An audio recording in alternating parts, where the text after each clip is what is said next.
Todos. ¿Cómo están? Listo. Bien. ¿Me escuchan bien, cierto? Sí, Sí, perfecto.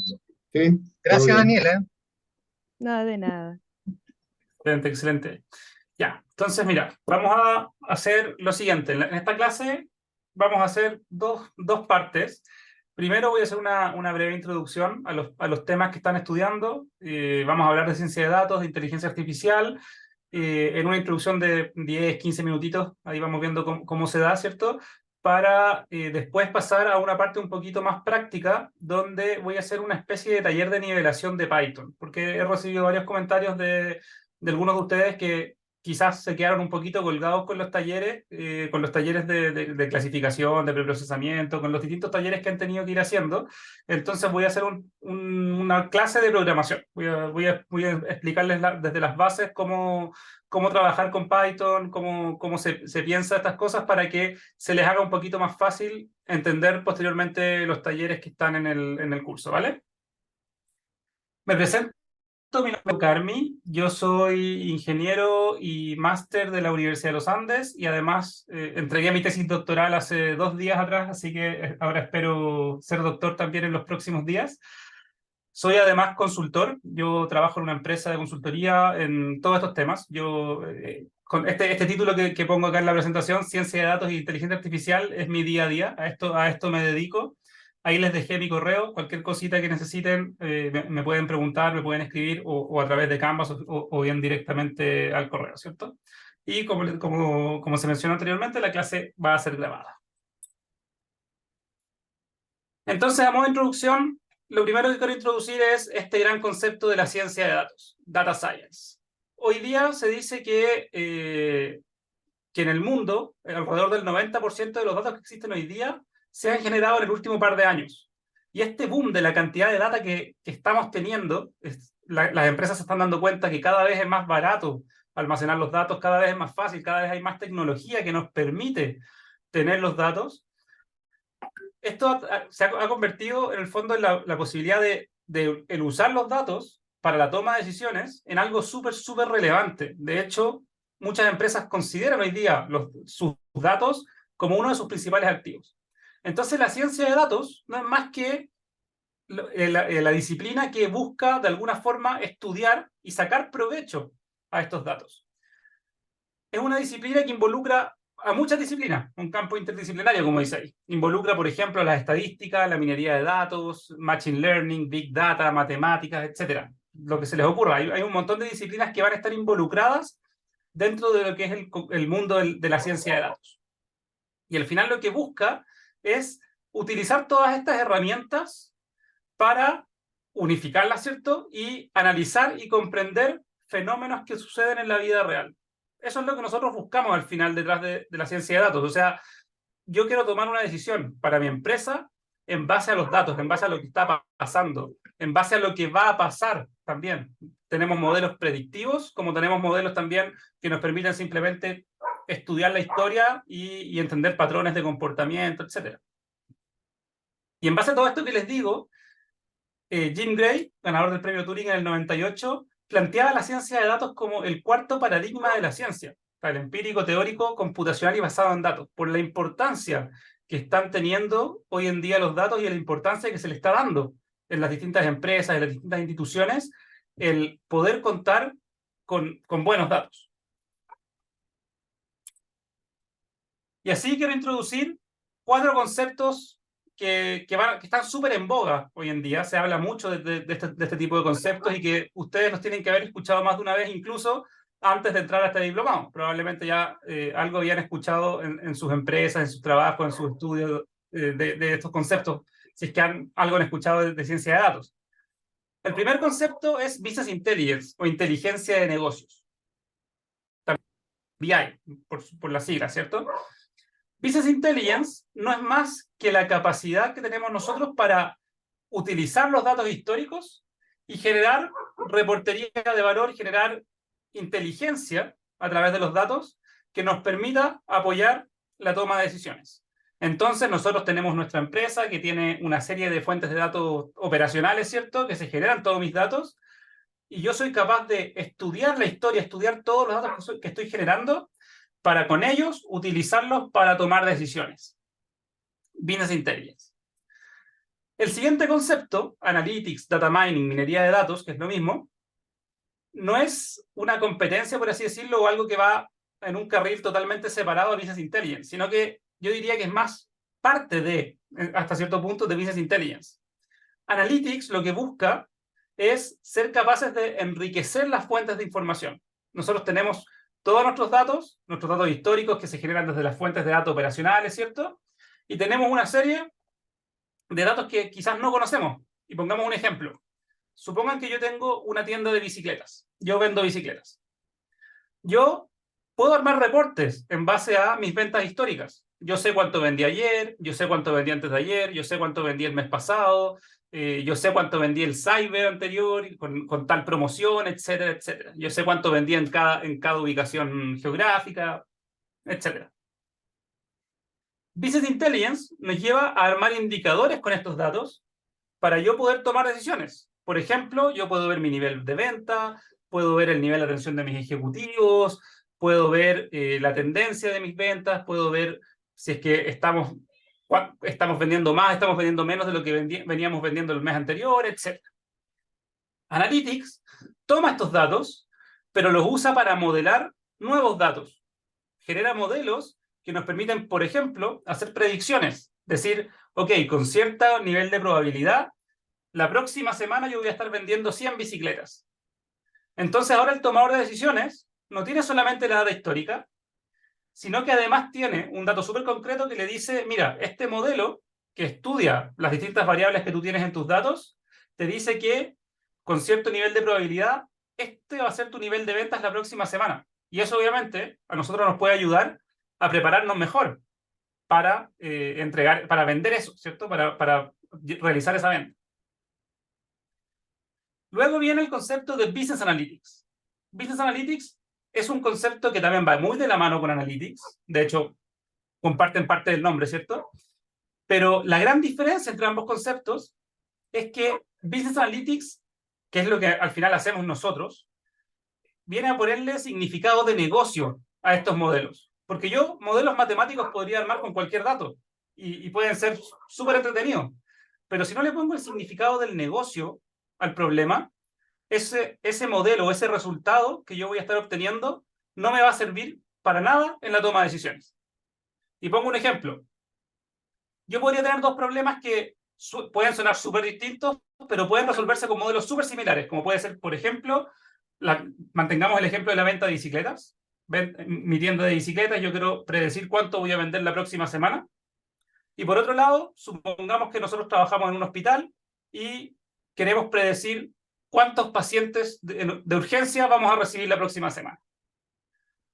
En base a los datos, puede que ambos modelos sean muy similares. Puede que, por ejemplo, usemos para ambos problemas una red neuronal con X configuración de capas ocultas, con X cantidad de neuronas, etcétera, etcétera. Puede que varíen algunos hiperparámetros, pero más allá de eso, el modelo puede ser muy, muy similar. Pero en el significado del negocio, en el tomador de decisiones, los resultados de ese modelo no se interpretan de la misma forma. Porque si el modelo me dice que yo voy a vender 100 bicicletas la próxima semana, ok, yo me voy a preparar para vender esas 100 bicicletas. Pero si vendo más o si vendo menos, no me debería afectar tanto en comparación a si yo me preparo, por ejemplo, para atender a 100 pacientes en urgencia y en realidad me llegan 1000. Yo estoy dejando de atender gente que puede que se esté muriendo porque no lo estoy atendiendo. Entonces el nivel del negocio es mucho más crítico, por lo tanto la decisión tiene que ser un poquito más conservadora. Yo necesito asegurarme de que la predicción esté mucho más acertada, que tenga menor margen de error. Entonces, las holguras que se manejan en ambos modelos, si bien son similares, pueden ser muy, muy distintas. Entonces, al final, es muy importante en cualquier proyecto de Business Analytics que no solamente el experto en datos trabaje en él, sino que además tiene que estar liderado por alguien experto en el negocio. Si no es la persona en datos, que no siempre la persona experta en Analytics va a ser la experta en el negocio, tiene que haber una persona que trabaje de la mano con él, que sea experto en el negocio, que sepa por qué pasan las cosas, que sepa cuáles son las variables relevantes. Lo que estamos buscando nosotros al tratar de predecir es ser capaces de predecir lo que va a pasar en el futuro.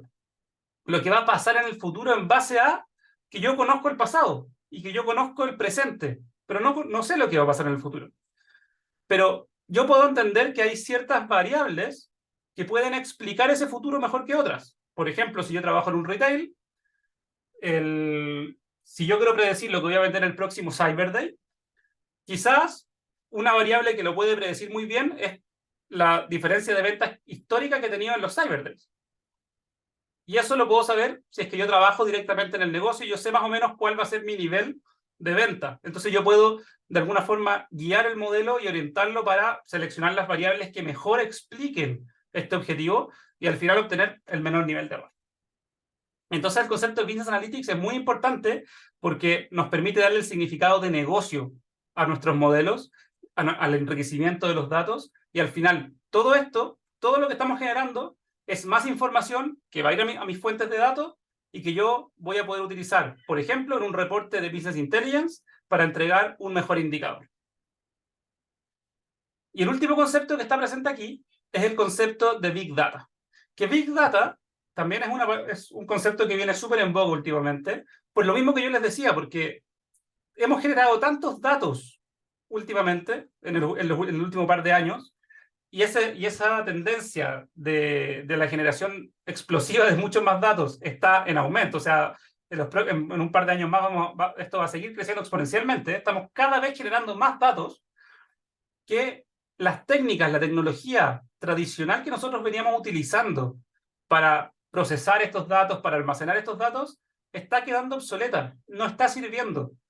Porque puedo yo tener un reporte, por ejemplo, de Business Intelligence, que si utilizo tecnología tradicional con todos los datos que tenemos hoy día, se me puede demorar horas, días, hasta semanas en traer un indicador que necesito para tomar una decisión hoy día. Entonces no nos podemos dar ese lujo. Business Intelligence necesita cómputo rápido. Y para eso necesitamos que las herramientas que nosotros utilizamos permitan el manejo de grandes volúmenes de datos. Entonces Big Data viene a ser para mí una problemática. Es un problema de que ahora tenemos tal volumen de información, tenemos que tener las herramientas, tenemos que tener la posibilidad de procesarla y de utilizarla, de almacenarla de forma adecuada. ¿Bien? En este diagrama que estoy mostrando aquí, se muestra una estructura promedio, por así decirlo, una estructura genérica de un sistema de Business Intelligence. Primero, nosotros vamos a tener una serie de fuentes de datos operacionales. Podemos tener las bases de datos donde yo estoy registrando mis ventas, podemos tener distintos archivos de texto, planillas que generan los analistas, podemos tener distintos archivos también que nos envían a través de un protocolo FTP de nuestros clientes, nuestros proveedores, podemos tener algunos web services, podemos tener una serie de fuentes de información. Y todas estas fuentes de información, a través de algunos procesos que se denominan los procesos de ETL, nosotros los consolidamos y los podemos escribir en nuestra infraestructura de BI, en este caso, por ejemplo, en nuestro Data Warehouse o nuestro Data Lake. Los procesos de ETL vienen por sus siglas en inglés de Extract, Transform and Load. Lo que hacen esos procesos es extraer la información de las fuentes de datos originales, transformarla, manipularla en base a lo que nosotros necesitamos, calcular ciertos indicadores, etc. Y cargarla en nuestra infraestructura de datos, nuestra infraestructura de BI, donde nosotros vamos a obtener esa información y vamos desde ahí generar todas nuestras aplicaciones, todos nuestros reportes, todos nuestros indicadores. ¿Ya? Y en el caso de Analytics, es muy similar. La gran diferencia es que este proceso que estoy mostrando aquí, el proceso KDD que voy a explicar ahora, es parte de los procesos que escriben la data al final en las infraestructuras de BI. Es parte de estos procesos de ETL, por así decirlo. KDD, por sus siglas en inglés, significa Knowledge Discovery in Databases, el proceso de descubrimiento de conocimiento en bases de datos. Y es una especie de framework que se usa como estándar hoy en día para cualquier proyecto de Business Analytics. ¿Y en qué consiste? Consiste, y parte muy similar a lo que veíamos recién de BI, ¿cierto? Nosotros tenemos una serie de fuentes de información, fuentes de datos, que puede ser nuestra base de datos de las ventas, pueden ser distintos archivos, planillas, etcétera, que nosotros tenemos que consolidar, tenemos que hacer cruces de información para obtener toda nuestra información que necesitamos para nuestros modelos de forma consolidada. Luego viene una etapa que se le denomina la etapa de preprocesamiento de los datos para obtener datos procesados. ¿Y a qué me refiero con esto? Dependiendo del modelo, dependiendo de lo que yo voy a hacer con los datos, tenemos ciertas características de los datos mismos que tienen que cumplirse para que el modelo funcione de forma adecuada. Por ejemplo, hay algunos modelos que solamente permiten entradas binarias como variables para hacer la predicción. Y yo a ese modelo que solo permite entradas binarias no le puedo entregar una variable que no es 1 o 0. Pero sí puedo transformar mis datos para, a través de variables no binarias, generar variables que sí son binarias. Como por ejemplo, si yo tengo la columna edad en mi base de datos. Entonces yo tengo mis ventas, tengo la edad del cliente, y la edad puede ser un número, digamos, entre 1 y 100. Nosotros podríamos hacer un procesamiento aquí. Primero, podríamos separarlo por intervalos, por ejemplo, donde podríamos poner el intervalo de 0 a 10, después de 10 a 20, de 20 a 30, etcétera, etcétera. Y para la variable edad, por ejemplo, yo, Juan Pablo, tengo 31 años, yo podría escribir eso de otra forma. Podría escribirlo como, por ejemplo, no pertenezco al grupo 0 a 10. Por lo tanto, en la variable 0 a 10 pongo un 0. Podría ponerle que no pertenezco al 0 a 20, o sea, al 10 a 20. Entonces, a la variable 10 a 20 le pongo un 0. Podría ponerle que sí pertenezco, por ejemplo, al 20 a 30. O en este caso dije 31. Así que no pertenezco al 20 a 30, le pongo un 0. Pero sí pertenezco al 30 a 40. Por lo tanto, le pongo un 1. Y así, de una sola variable, que era la edad, yo generé una serie de variables. Pueden ser 10, pueden ser 20, pueden ser 100 variables si ustedes quieren. Y esas variables sí me las va a permitir utilizar este modelo que yo les decía que solo recibe entradas binarias. ¿Ya? Esa es una de las tantas estrategias que se usan en la fase de preprocesamiento de datos que ustedes han estudiado o van a estudiar en ese taller, de hecho, que tienen en su llamado. Una vez que tenemos los datos procesados, viene recién ahí la fase que se denomina el analytics o la minería de datos, que es el ser capaces de aplicar este tipo de modelos para generar estos modelos y, a través de su interpretación y su validación, extraer el conocimiento de la base de datos o enriquecer las fuentes de información. Entonces, al final, todo este es un framework que va muy de la mano con lo que yo hablaba anteriormente. Estamos generando nueva información para enriquecer las fuentes de datos, para escribirlo en nuestras fuentes de datos, para que ahora el indicador de ventas, por ejemplo, ya no tenga solamente venta histórica, sino que además tengo la venta histórica y la venta que probablemente voy a vender la próxima semana, el próximo mes, el próximo año, dependiendo del problema. Y dentro de minería de datos, acá yo pongo una serie de bestsellers, de las aplicaciones que más se utilizan o que más de las que más se habla en este tipo de herramientas. Por ejemplo, tenemos técnicas de clasificación. Ustedes tienen un taller completo referido a eso. La clasificación es una tecnología de Machine Learning que nos permite, de alguna forma, etiquetar datos en base a su configuración, en base a sus características intrínsecas, en base a las distintas variables que yo conozco de esos datos, y también en base a otras etiquetas históricas que yo tengo en mi base de datos. Entonces, los modelos de clasificación nos permiten etiquetar. Por ejemplo, fuga de clientes. Quiero saber si el cliente va a fugar o no va a fugar de mi empresa.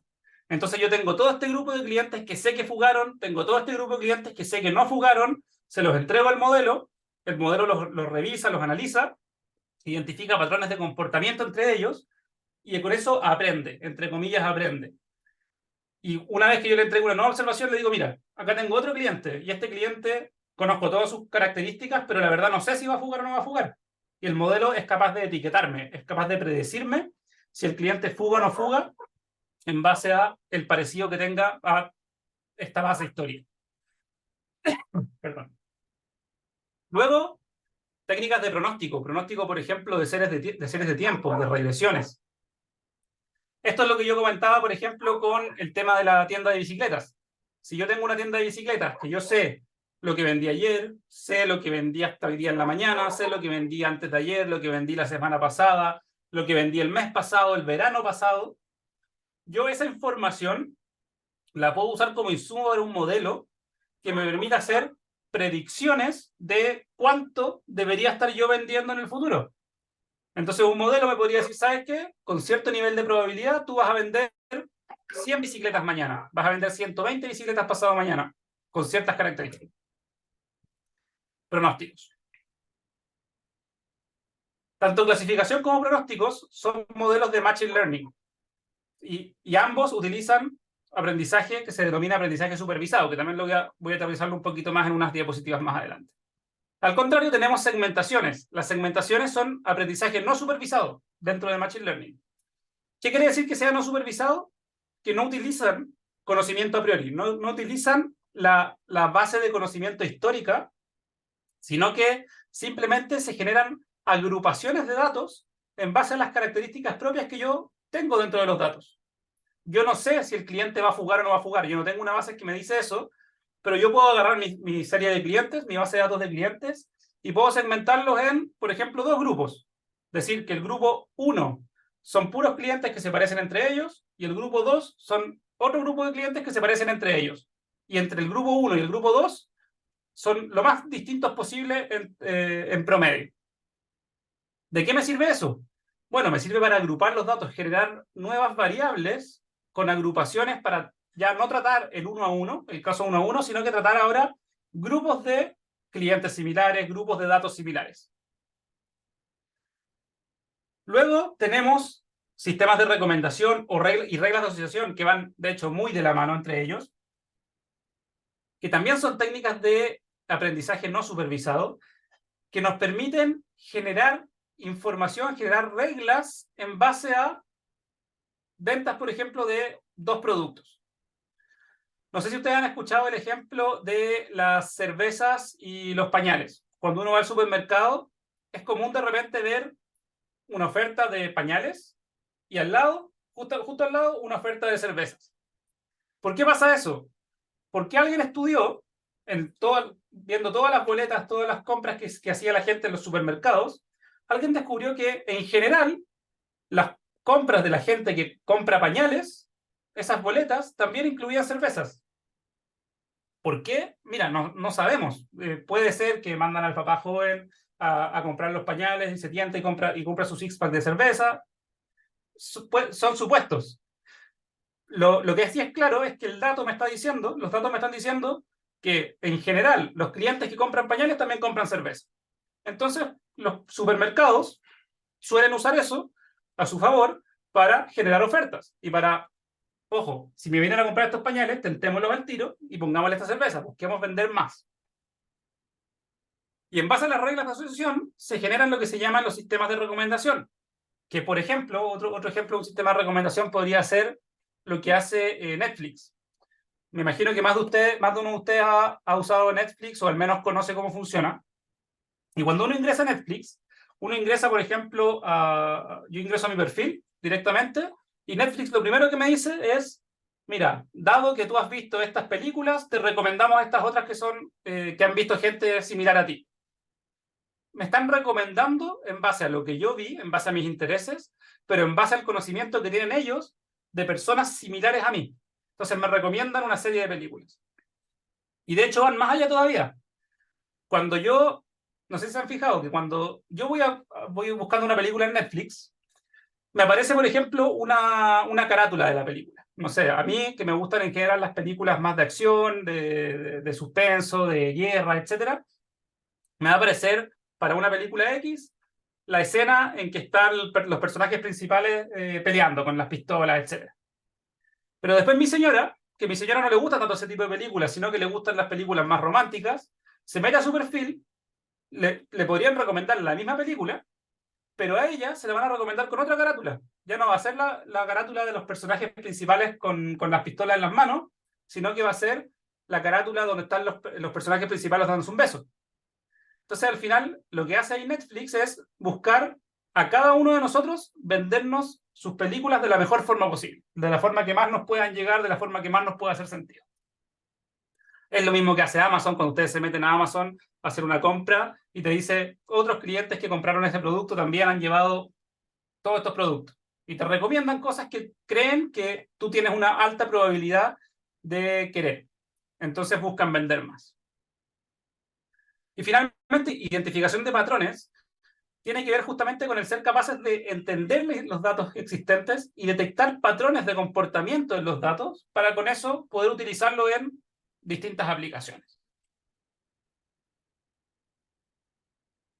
Dentro de todo lo que yo les comentaba, las técnicas más comunes que se utilizan son, por ejemplo, técnicas de regresión, técnicas de árboles de decisiones, técnicas de support vector machine, máquinas de soporte vectorial, redes neuronales, entre otras. Y ustedes van a estudiar todas estas en detalle a lo largo de este diplomado. Y para ir cerrando, cerrar con este concepto de inteligencia artificial. La inteligencia artificial es un concepto que engloba mucho. Es un concepto que, por ejemplo, dentro tiene todo lo que es la tecnología de aprendizaje de máquinas, de Machine Learning, que a su vez dentro tiene lo que es el Deep Learning, que es una aplicación dentro de Machine Learning. Lo que nosotros acá, cuando nosotros hablamos de inteligencia artificial, en realidad no estamos hablando de una inteligencia como la inteligencia humana. Acá yo no estoy hablando de Skynet o como la película Terminator, ¿cierto? Que las máquinas algún día van a apoderarse de todo y van a ser más inteligentes que nosotros y nos van a destruir. Sino que la inteligencia, en realidad, se le llama inteligencia artificial porque justamente tenemos acá un proceso de, entre comillas, inducción del conocimiento, donde en base a ejemplos, por ejemplo, el computador es capaz de, y muy entre comillas, aprender, detectar patrones que nosotros como seres humanos, por nuestras capacidades limitadas, no vamos a ser capaces de detectarlo en grandes volúmenes de información, pero sí un supercomputador con las capacidades que tienen hoy día es capaz de ver todos los datos de forma simultánea y detectar patrones de comportamiento y en base a eso, esto más que inteligencia viene a ser un supercomputador capaz de procesar muchísima información y detectar patrones que nosotros con el cerebro humano directamente y solamente con las capacidades humanas no vamos a ser capaces de resolver. Y con esta diapositiva termino. Machine Learning, que son los tópicos que más vamos a hablar nosotros, ¿cierto? Dentro de Machine Learning, aprendizaje de máquinas, yo les decía que nosotros buscamos que las máquinas aprendan, que los computadores aprendan. Y para eso tenemos que definir a qué me refiero con que el computador aprenda. Y acá hay distintos tipos de aprendizaje que nosotros podemos aplicar en los computadores. Acá yo puse los dos más comunes, que son aprendizaje supervisado y aprendizaje no supervisado. Además existen otros, como por ejemplo el aprendizaje reforzado, que está teniendo más fuerza también últimamente, pero en realidad el supervisado y el no supervisado son los más utilizados hoy en día. No supervisado, como les decía antes, no utiliza el conocimiento a priori de los datos. Simplemente es capaz de tomar grandes volúmenes de información y, por ejemplo, agruparlos, hacer clustering, hacer segmentaciones. Aprendizaje supervisado, al contrario, sí recibe una base de conocimiento, recibe una serie de datos como ejemplo y en base a eso, entre comillas, aprende y es capaz de generar, por ejemplo, clasificaciones, etiquetar de forma automática o generar predicciones de regresiones, predicciones de series de tiempo. ¿Ya? Bien. Hasta aquí. ¿Alguna pregunta? ¿No? Súper. Entonces, lo que vamos a hacer ahora, voy a compartir otra pantalla, que encuentro el Zoom. Acá.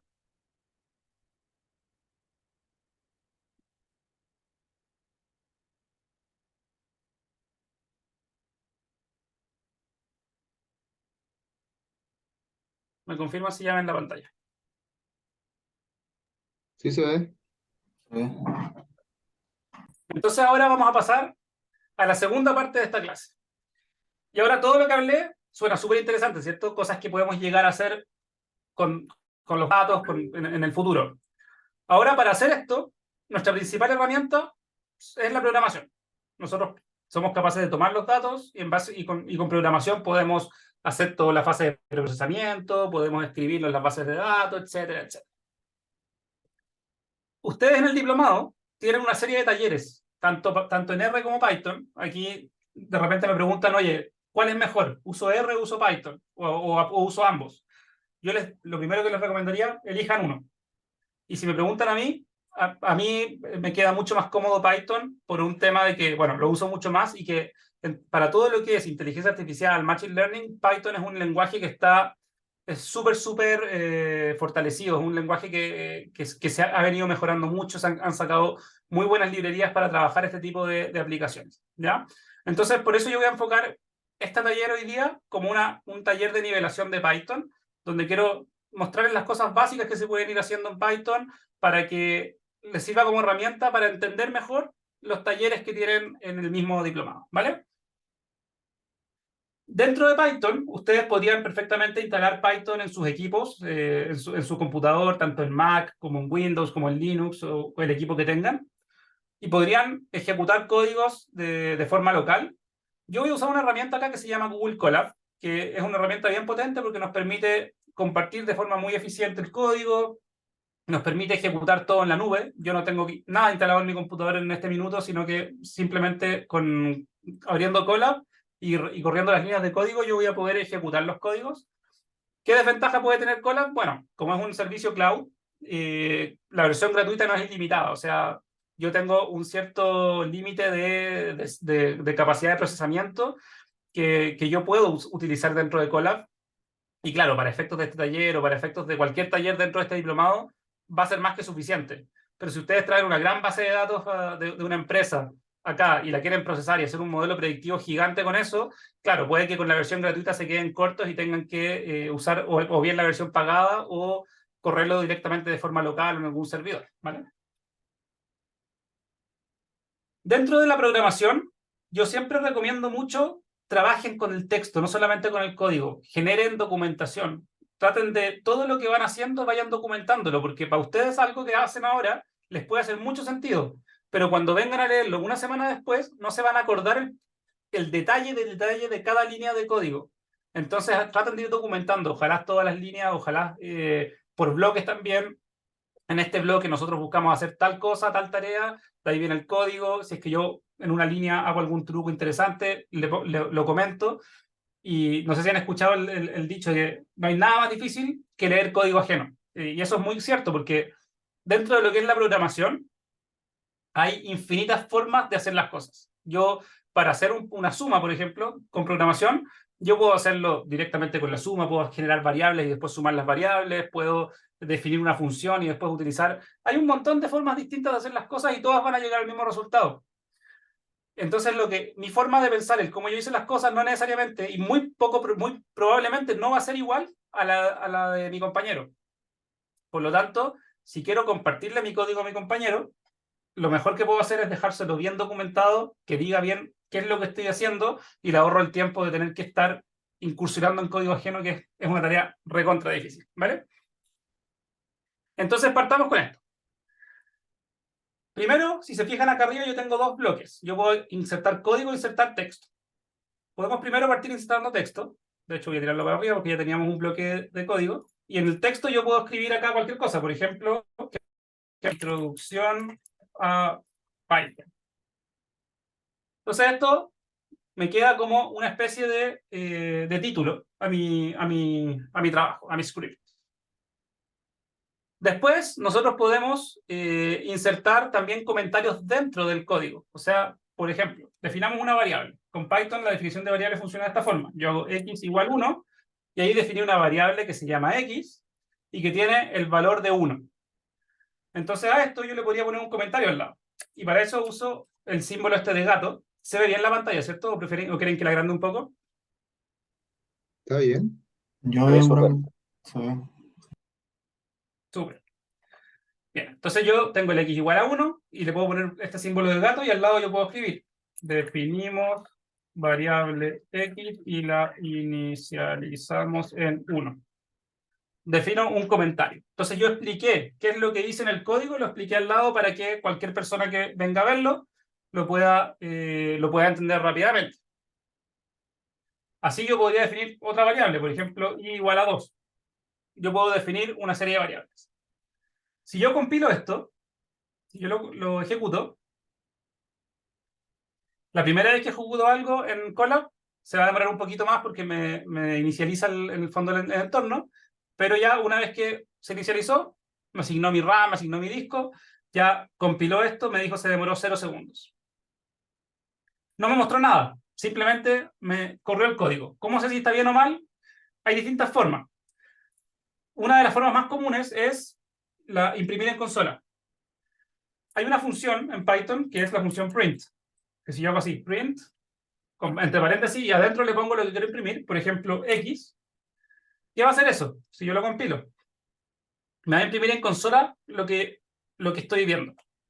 Esto se usa mucho, por ejemplo, para debuguear. Si yo tengo un código muy largo y yo sé que tengo que llegar a un cierto resultado, pero no estoy llegando, ¿en qué parte del código me caí? ¿En qué parte me falló? Yo puedo ir poniendo prints entre medio del código para ir viendo que cada paso, cada paso de mi código en el fondo esté bien ejecutado y esté entregando el resultado que debería entregarme. Y si es que hay alguno que no me está entregando el resultado, yo sé que ahí está la naturaleza del problema. ¿Ya? Entonces, para eso se usan mucho las funciones print, para imprimir en pantalla lo que estoy viendo y ser capaces de detectar, por ejemplo, ese tipo de errores. Acá, también dentro del print, y pongamos otra línea de código para ir dejando más documentado, dentro del print yo podría también poner una operación, por ejemplo, x más y. Como x vale 1 y y vale 2 en este caso, mi print x más y me debería imprimir un 3. Entonces, si yo corro eso, me va a imprimir un 3.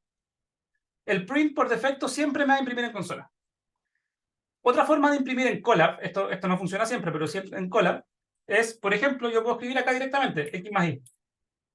Si yo escribo ahí directamente x más y, me lo va a imprimir también. Pero si yo ahora escribo, por ejemplo, x menos y, solo me imprimió ese. Como yo no le di la instrucción de print, el Colab o Python en general, para ayudarme, me imprime lo último que estoy viendo. ¿Cierto? Que no, obviamente no cuando es una definición de variable, pero en este caso que simplemente hice una operación, me imprimió la última. Pero como a esta no le puse print, esta no me la imprimió. Si yo quiero que me imprima, tengo que poner el print. Si no me interesa que me imprima, ahí no es necesario poner el print. ¿Vale? Pasemos a hablar un poco de los tipos de datos. Hay una función en Python. Voy a agregar un texto acá también para ir poniendo.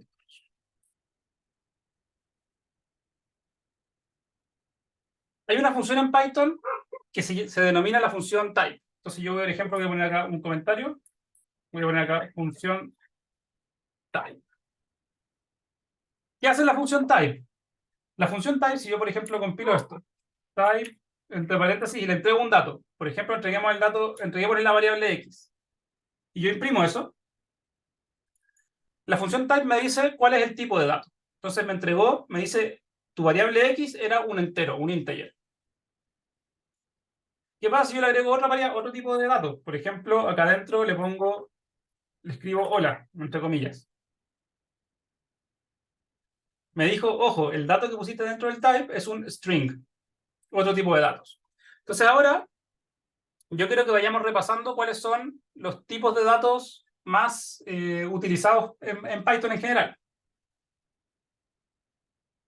El primero, hablemos de los strings. Entonces voy a poner acá strings.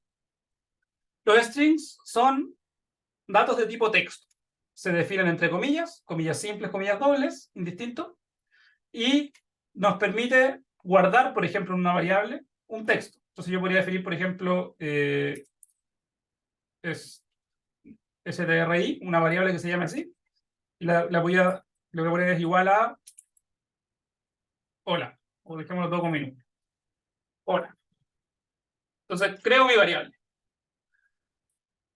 Podemos hacer el type para ver cuál es mi tipo de dato, ¿cierto?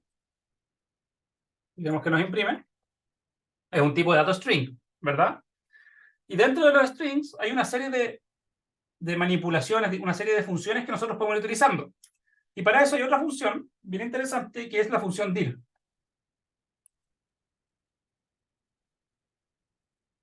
Por ejemplo, yo voy a hacer la función dir st de la variable string i. ¿Qué me entrega esa función?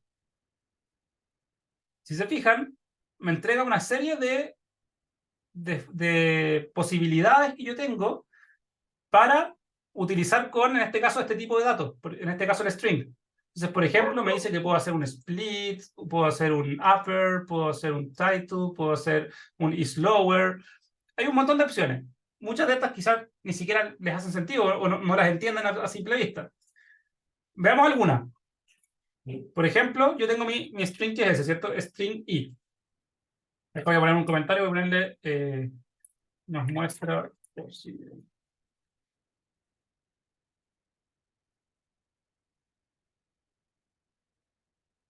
Entonces, hagamos algo con esos datos. De hecho, hagámoslo en otra línea de código. Yo tenía mi string que se llamaba string i, ¿cierto? Y a esto yo le podría aplicar alguna función de estas que están aquí. Por ejemplo, usemos esta, upper. Eso se aplica de esta forma.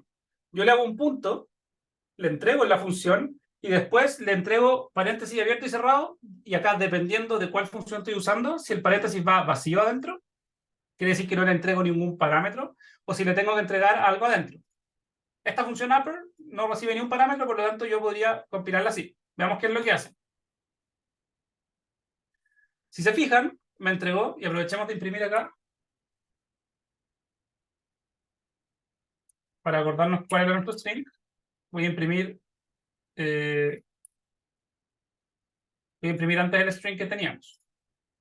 Entonces nuestro string era este hola, y yo imprimí ahora el mismo string, pero lo imprimí con la función upper, que ¿qué hizo? Me transformó todo en mayúscula. También, por otro lado, está la función lower, que me transforma todo en minúscula, y así tenemos una serie de funciones. Por ejemplo, tenemos la función replace,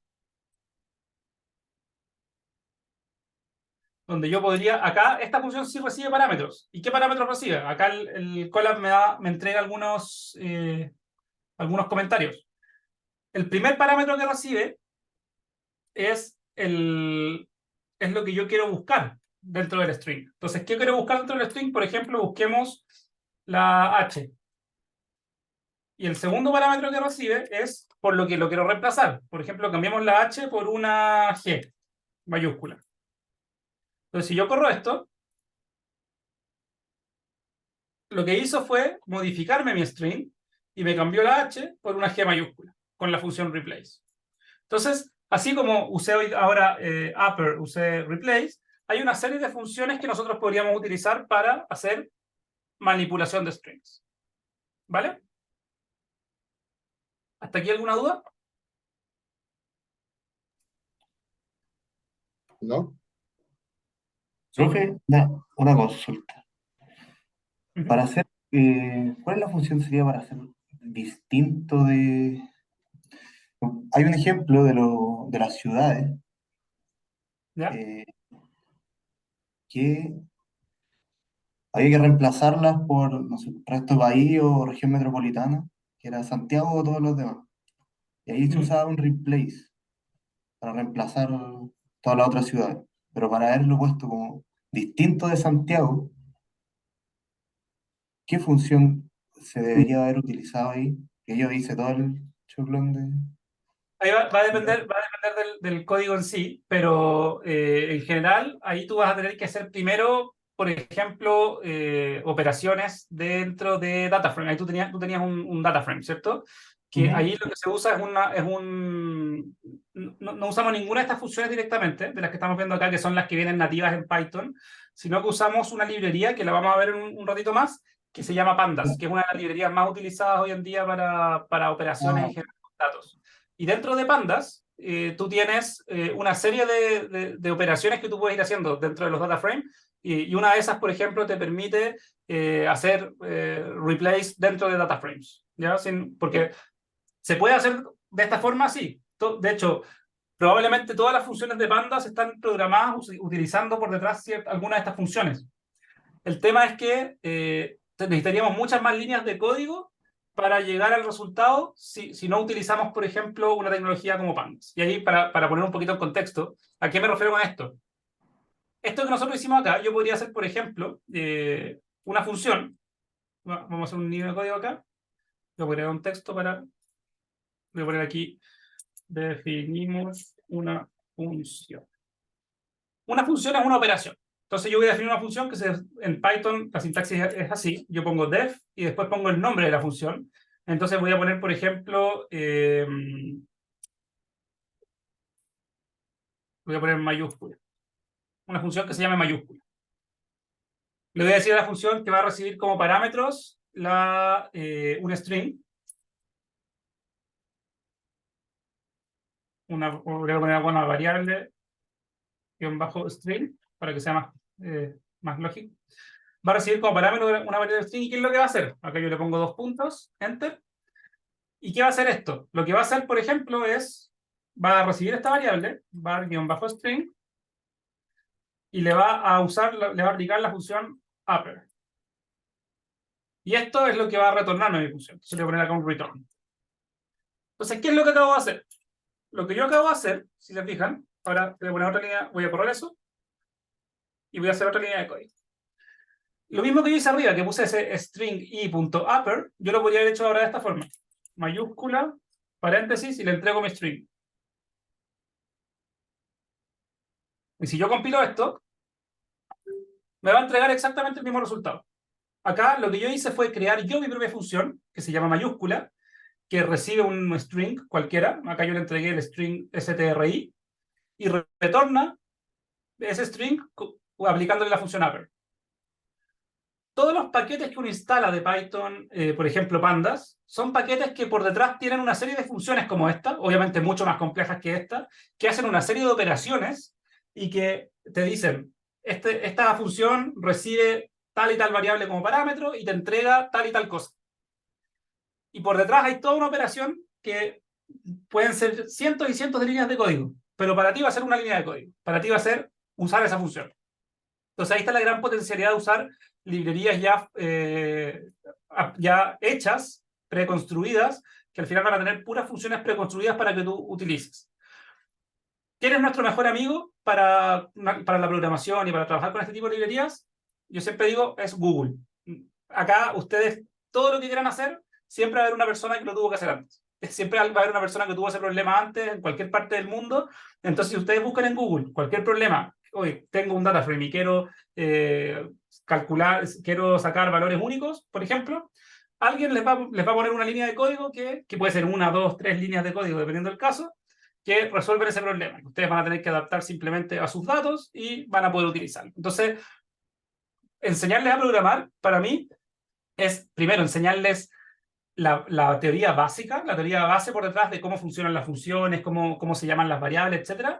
Y enseñarles, y con eso ustedes van a tener que aprender a googlear en programación. O sea, ustedes van a empezar a aprender la forma de pensar en programación y con eso San Google. O sea, Google los va a ayudar en todo. Lo que necesiten hacer lo van a encontrar ahí y en un par de líneas de código lo van a poder resolver. Pero muchas veces, como te decía, para resolver temas van a tener que importar paquetes que no estamos utilizando previamente. Por ejemplo, Pandas, que es un paquete que vamos a instalar en un par de pasos más adelante en este taller, ¿vale? Vale, Rápido, una consulta gracias. técnica, Sí. o sea, una cita técnica. ¿En la U tendrán, por ejemplo, ayudantes que puedan tomarse como más tiempo, que se le pueda pagar por hacer esto como una clase como intensiva únicamente de Python? Me imagino ahí podrías preguntar directamente a los coordinadores. Yo conozco un par de alumnos que hacen clases particulares, eso ahí podría Por recomendar. fuera. Claro, pero ahí, oficial de la U no sé si ahí pregunta directamente a los coordinadores. Ujú. Ahora, igual, insisto, mientras están haciendo este diplomado, cualquier tema que tengan, cualquier tema que quieran revisar, cualquier duda que tengan, escríbanos. Ahí, de hecho, está la Cata también presente, que es la ayudante del curso, presente en esta llamada para responder cualquier duda y ahí los vamos a poder estar ayudando. Ahora, si necesitan ahí una clase más en detalle, una clase particular, claro, ustedes podrían, si es que no hubiera, podrían buscar por fuera también. Ujú. Bueno, Súper. Entonces sigamos. Vamos al siguiente tipo de... ¿Cómo? Uy, no sé si soy yo, te escucho súper mal. si se escucha mal. Te escucho Ya, súper chao. cortado. Si te manda la pregunta por el chat.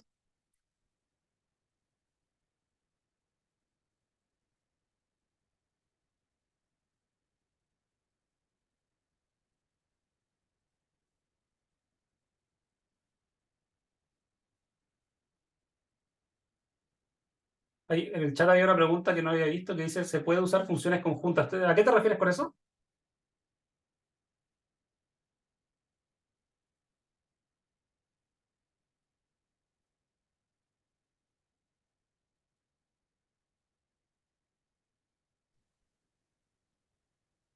Ahí está la pregunta. Al ir con strike upper, no me da resultado. No me da resultado. Hola. Ahí, bueno, depende, no sé, tendría que ver tu código para, si quieres manda por el chat el código que estás utilizando, pero tendría que ver el código para ver dónde está tu error, ¿vale? Ahí quizás mándalo por el chat y la Cata misma te puede ir respondiendo ahí mismo por el chat. Y Pablo dice unir el reemplazar y mayúscula en una sola línea. Sí, claro, eso se puede hacer. ¿Cómo funciona eso? Por ejemplo, acá yo tengo la posibilidad de hacer puedo crear una variable, por ejemplo, con esto. O sea, yo podría, acá hagamos una variable. Entonces, voy a ponerle acá str y upper igual a, voy a copiar esto mismo. Entonces, lo que hice ahí fue guardarla en una variable. Y esa variable yo podría perfectamente hacer esto, string y upper, y aplicarle el replace. Por ejemplo, este mismo replace. En este caso, para que me funcione, deberíamos hacer una H mayúscula, ¿cierto? Ahora, esto que hice en dos líneas acá, donde yo primero definí mi variable y después le apliqué un replace, perfectamente lo podría haber hecho directamente en la misma línea. Yo podría haber hecho eso directamente. Y eso funciona igual, en cadena, por así decirlo. O sea, yo lo compilo. Ay, no lo imprimí porque lo definí como variable, entonces ahora yo lo podría imprimir. Y me entrega el resultado. Entonces, claro, yo podría usar una pura línea. ¿Cuándo se recomienda usar una línea? ¿Cuándo se recomienda usar más? Bueno, va a depender un poco de la función que tú estés utilizando, del problema, de qué tan bien documentado lo tengas. Las líneas de código acá en este caso son gratis, o sea, hacer una o dos líneas es lo mismo. El código no se va a demorar mucho más a menos que tengas un problema de optimización de código muy profundo. Eh, entonces, en ese sentido, mientras te quede más claro a ti, te quede mejor documentado para después tú poder entenderlo, para poder revisarlo, esa es la mejor alternativa de hoy, ¿vale? Y mira, ya van a ser las 7 ya. ¿Les parece si hacemos ahora el break de 10 minutos para no cortar después alguna explicación? Hacemos break de 10 minutos y en 10 minutitos más para que se vayan a tomar un café, para que vayan a buscar galletitas y en 10 minutos más seguimos con la clase. Vale. Ok. Voy a pausar la grabación. Muchas gracias. Y listo. Súper. Entonces, sigamos con esta revisión de lo básico de Python. Voy a agregar acá un bloque de texto. Voy a poner, revisemos otros tipos de variables. Bien. Entonces ahora lo que quiero hacer es ir haciendo un recorrido rápido por los tipos de variables más utilizados en general en Python. El primero del que voy a hablar es el tipo boolean. El tipo boolean es este tipo de verdadero o falso, true o false, ¿ya? Entonces, si yo quiero definir una variable booleana, por ejemplo, voy a definir, no sé, b igual, mi variable booleana igual, true. Yo ahí lo que hice fue entregarle el valor de verdad true. Y se escribe así, con la T mayúscula, todo el resto minúscula. Si se fijan, en este caso Colab me lo reconoció como un booleano, me lo puso como de color azul. Si yo imprimo eso, me entrega ese valor, el valor true, que ojo, no es una string. Es distinto a hacer, por ejemplo, a escribir true. Acá me aparece, si se fijan, entre comillas. Porque este de acá es un string, es un texto. Este de acá es una variable booleana, una variable que tiene valor de verdad. Entonces yo podría definir, por ejemplo, mi b como true y podría definir, no sé, mi z igual false. Entonces yo tengo ahí mis dos valores de verdad. ¿Para qué se usa esto? En general para comparaciones, para hacer después condiciones. Nosotros tenemos una función que se llama, por ejemplo, la función if, que nos permite hacer condiciones. Si es que pasa cierta condición, entonces se hace cierta línea de código. Y si no pasa esa condición, entonces no se hace la línea de código. Esas comparaciones se hacen en base a booleanos. ¿Qué pasa si yo pongo, por ejemplo, aquí en Python 1 igual 1? Esto me va a traer un error, primero, porque yo lo estoy definiendo como si fuera una variable. Yo estoy diciéndole la variable 1, que no la puedo definir como variable porque es un número, tiene que ser igual a 1. Si yo compilo esto, me va a tirar error. Me va a tirar error de sintaxis porque se está mareando. Pero si yo le pongo acá, en vez de un igual, le pongo dos iguales, veamos qué hace. Me entrega el valor true. Porque lo que yo hago al hacer el doble igual es usar una comparación. Y las comparaciones son una operación. Igual es lo mismo que yo hiciera, por ejemplo, 1 más 1. Es una operación. Que esta de acá me va a entregar como resultado la suma. Esta de acá me va a entregar como resultado una comparación entre lo que tengo a la izquierda y lo que tengo a la derecha. Y la comparación que me entrega en este caso me dice es true, porque el de la izquierda es igual al de la derecha. También podríamos hacer una comparación con distinto. Por ejemplo, yo podría poner 1 distinto de 1. Esto me debería tirar falso, ¿cierto? Porque 1 es igual a 1. Entonces, si pruebo con 1 distinto de 1, me va a hacer la comparación y me debería tirar falso. Entonces lo compilo y me tira efectivamente falso. Entonces acá yo voy a ponerle comparación de igualdad. Acá le voy a poner comparación de no igual, distinto.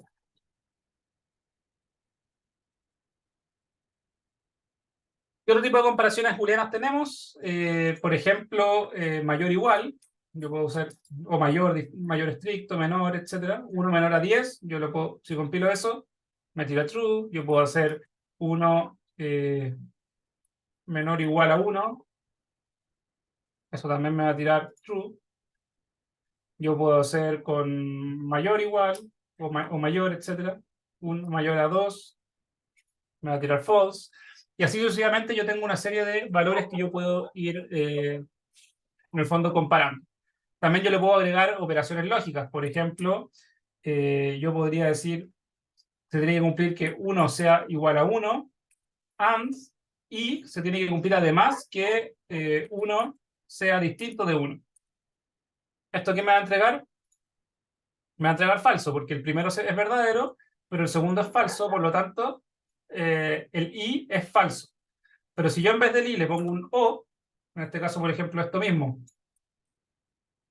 en vez del i le pongo or, me va a entregar verdadero, porque una de las dos es verdadera. Entonces, al final, nosotros podemos hacer una serie de comparaciones con booleanas, en el fondo, que tienen resultados booleanos, que después esto lo vamos a usar como parte de nuestro código. Y ahí vamos a ver más adelante cuando lleguemos a los loops, cuando lleguemos a los if, etc. ¿Vale? Otro tipo de variable es la variable non. La variable non es como la variable null, es la variable nula. Entonces yo podría definir, por ejemplo, mi d igual non. ¿Qué quiere decir esto? Si yo imprimo d... Ah, se me cambió. Ahí sí. Si yo imprimo d,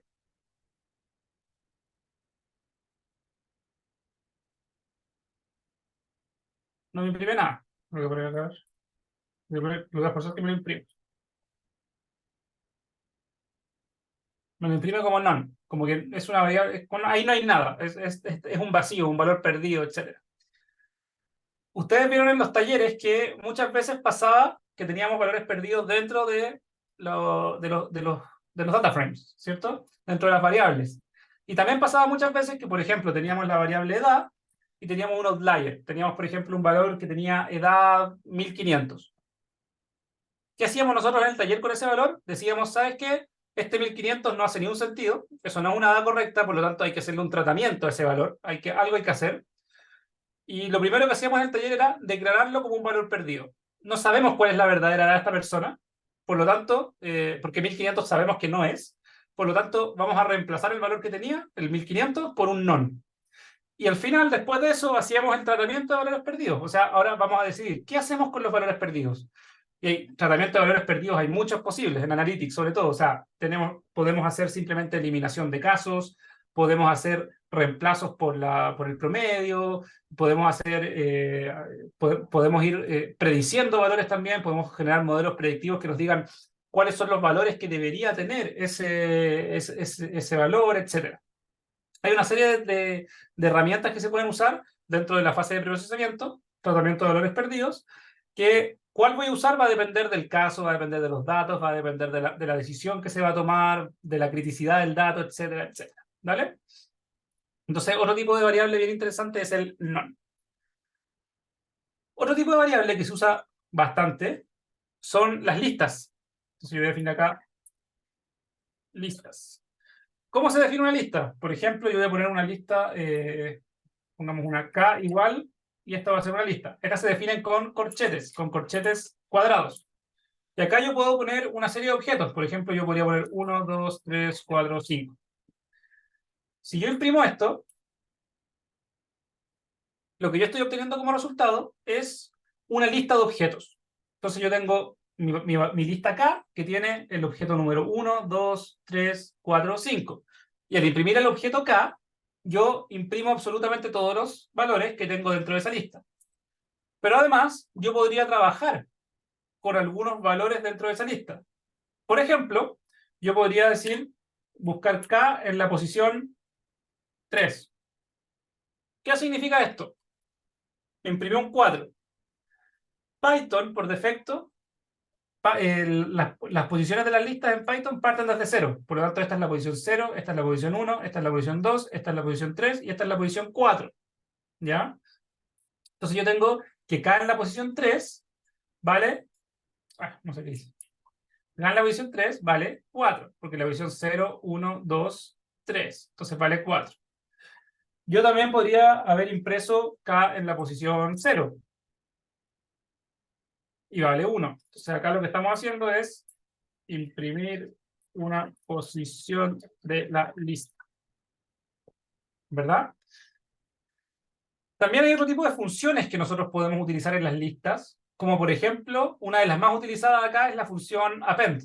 Por ejemplo, yo podría hacer la función k.append y le entrego dentro de los parámetros el objeto que quiero agregarle a esta lista. Por ejemplo, a esta lista quiero agregarle un 10. Si yo compilo esto, no me va a mostrar nada porque no puse que imprima nada, pero voy a imprimir K nuevamente. Me va a imprimir ahora la lista con 1, 2, 3, 4, 5 y al final le agrego un 10 porque yo usé la función .append. Otra función súper utilizada en las listas, entonces acá voy a anotar aquí, agrega un elemento al final de la lista. Otra función súper utilizada en las listas es la función len. Por ejemplo, len k. ¿Qué me va a entregar eso? Me va a entregar el largo de la lista. Entonces, en este caso, yo sé que la lista tiene 6 elementos. Entonces, yo hasta esta fase, de hecho, imprimámosla antes, print k. Yo veo que tengo 1, 2, 3, 4, 5, 6 elementos. Por lo tanto, len k me dice que tengo 6 elementos. ¿Para qué yo se podría usar esto? Por ejemplo, para recorrer la lista. Y después, un ratito más voy a llegar a eso, no voy a hacerlo al tiro, pero vamos a llegar a los loops. Los loops nos permiten recorrer listas. Entonces yo puedo recorrer la lista y ir a buscar ciertos elementos. Ahí vamos a volver a esta función. ¿Ya? ¿Todo claro hasta ahí con las listas? Sí. Sí, sí. Súper. Otro tipo de variable que son utilizadas son los diccionarios. Diccionarios, por ejemplo, que yo tengo, voy a poner, no sé, una S igual, y acá voy a definir un diccionario. Al contrario de las listas, los diccionarios se definen con corchetes de llave, con este tipo de corchetes. Y en los diccionarios yo le puedo entregar el valor de la variable y además una especie de etiqueta o un nombre de variable. Entonces, por ejemplo, yo podría ponerle acá, mi primera variable se va a llamar nombre, yo le pongo 2 puntos y su valor va a ser, por ejemplo, Juan. Y después, si quiero agregarle más variables, yo le pongo una coma y acá digo, mi segunda variable va a ser, por ejemplo, el apellido, punto, Carmen. Entonces aquí yo definí un diccionario. Si yo compilo esto, no me va a mostrar nada porque no lo imprimí, vamos a imprimirlo. Me muestra un diccionario donde yo tengo el nombre y tengo también el apellido y yo podría ir a consultar uno u otro dentro del diccionario. ¿Ya?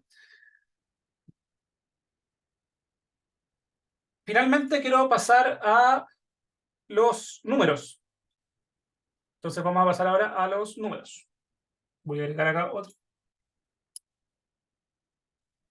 No.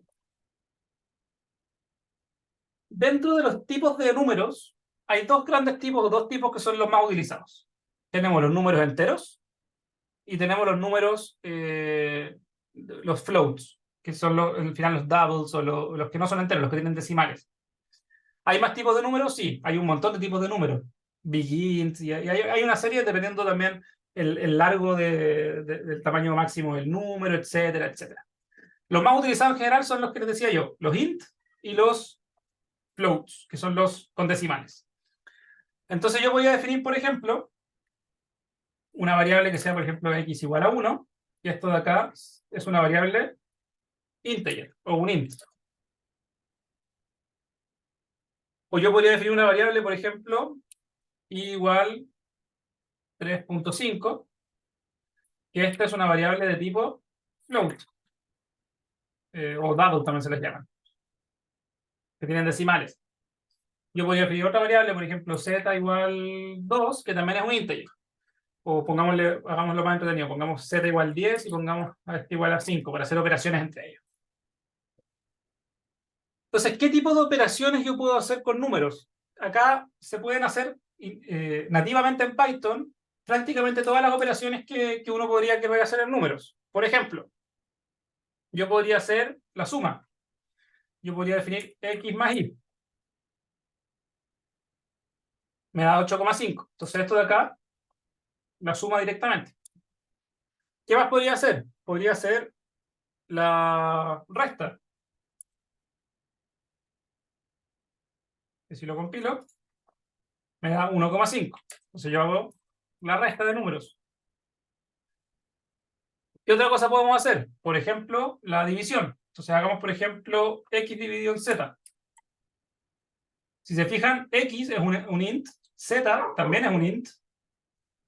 Y si hago x dividido en z, me entrega un 0,5, me entrega un double. Entonces yo, a partir de dos ints, acá generé un double como resultado. También podemos hacer potencias. Por ejemplo, si yo quiero hacer 5 elevado a 10. Entonces, en este caso, por ejemplo, voy a hacer 5. ¿Y cómo se hace la potencia? Perdón, x con doble asterisco elevado a z. Me entrega ahí 9.765.625. Esto de acá es potencia. Entonces acá dice x elevado a z. Bueno, me salté la multiplicación. Multiplicación simple. X por z. Multiplicación. Multiplicación directamente. ¿Qué otras cosas podemos ir haciendo? Por ejemplo, cuando ustedes hacen una división, o sea, hagamos por ejemplo de nuevo x dividido en z.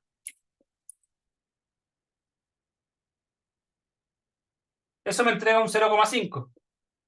Si yo le pongo un segundo símbolo de división, así, me entrega un 0. Lo que me está entregando esto es la parte entera de la división.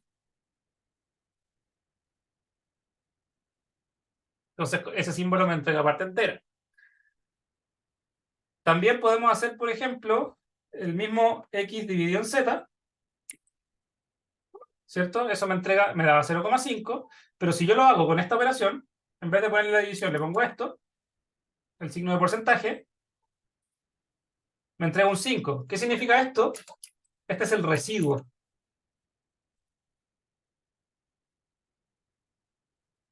Y así nosotros podemos hacer una serie de operaciones. De hecho, acá nosotros podríamos perfectamente utilizar directamente Python, incluso sin usar las variables, para hacer operaciones más largas. Por ejemplo, yo podría hacer en paréntesis acá 2 más 5 o más 25 dividido en 3, todo eso multiplicado por 4 y dividido por 1.5. Yo podría hacer esa operación completa y ahí me va a entregar el resultado. En la clase de ayer alguien me preguntó, ¿y cómo hago la raíz cuadrada?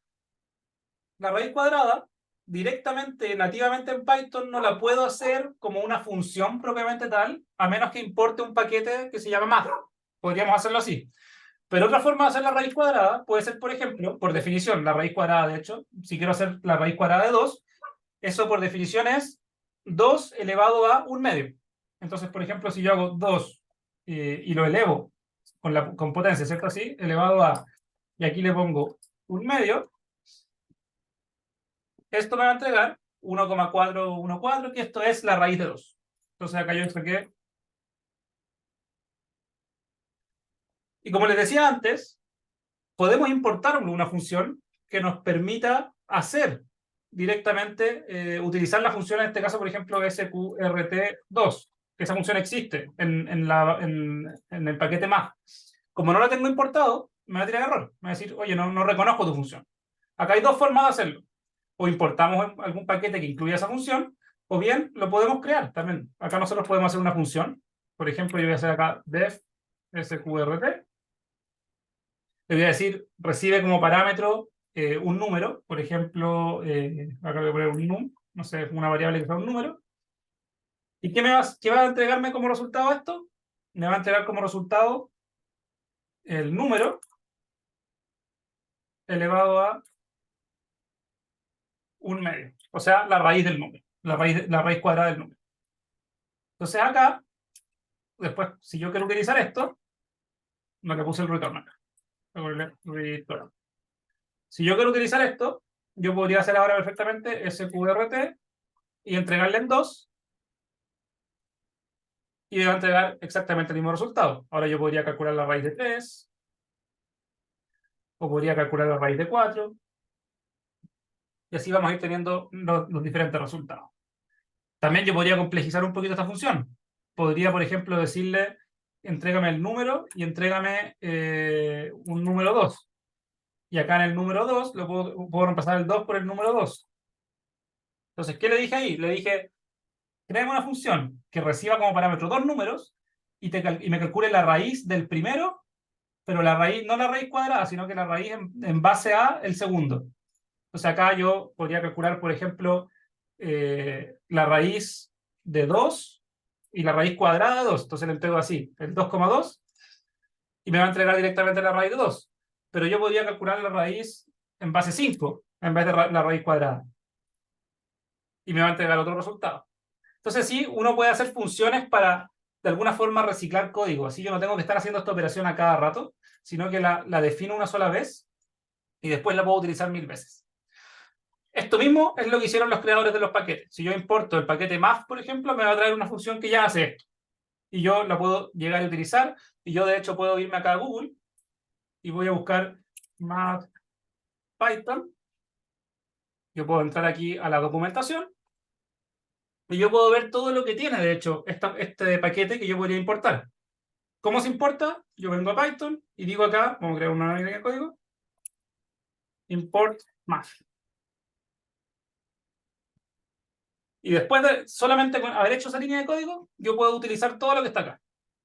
Puedo usar el math.sale, el math.com, y acá me da los resultados. Por eso les decía, Google es su mejor amigo. Lo que quieran hacer, van a encontrar algún paquete que lo haga o algo similar, y ustedes van a poder simplemente utilizarlo sin tantas líneas de código. Acá yo tuve, para hacer la raíz cuadrada, yo definí una función. Claro, es algo chiquitito, son 2 líneas, pero estamos hablando de que muchas veces estas funciones que vamos a poder hacer acá no son cosas de 2 líneas, van a ser cosas de 10, de 20, de cientos de líneas. Calcular valores factoriales, calcular el piso, ¿cierto? Calcular... bueno, tenemos todo lo que se puede calcular aquí. Acá tienen toda la documentación, por ejemplo, del paquete math. ¿Ya? Entonces ahí les dejo como tarea para la casa.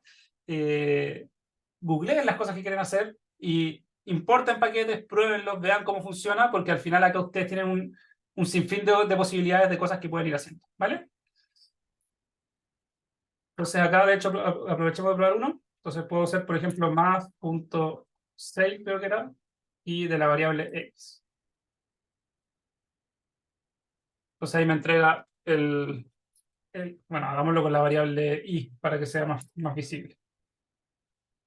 La variable i valía 3,5, entonces me entregó el 6, que en este caso lo aproxima a 4. Entonces, esto simplemente usando la función de math, yo hice este resultado, con una pura línea de código, importando obviamente la función. ¿Ya? ¿Hasta ahí todo claro?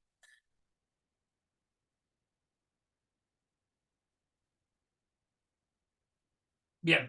Entonces ahora, yo quiero, antes de pasar al siguiente tema, les quiero hablar un poquito de las variables. Un poquito cortito.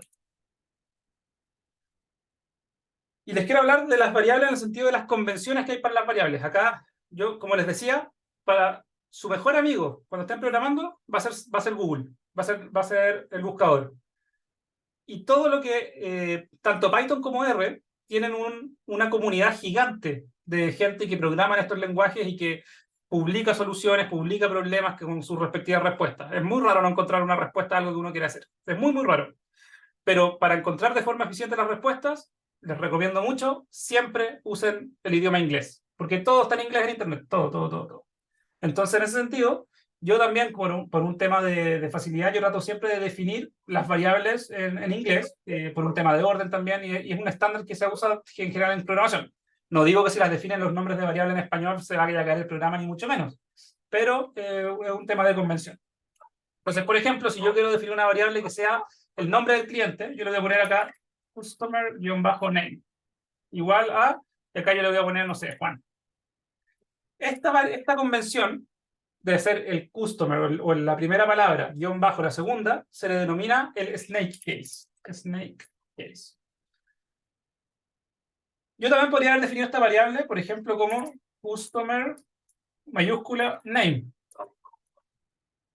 Igual Juan. A esto se le denomina el camel case.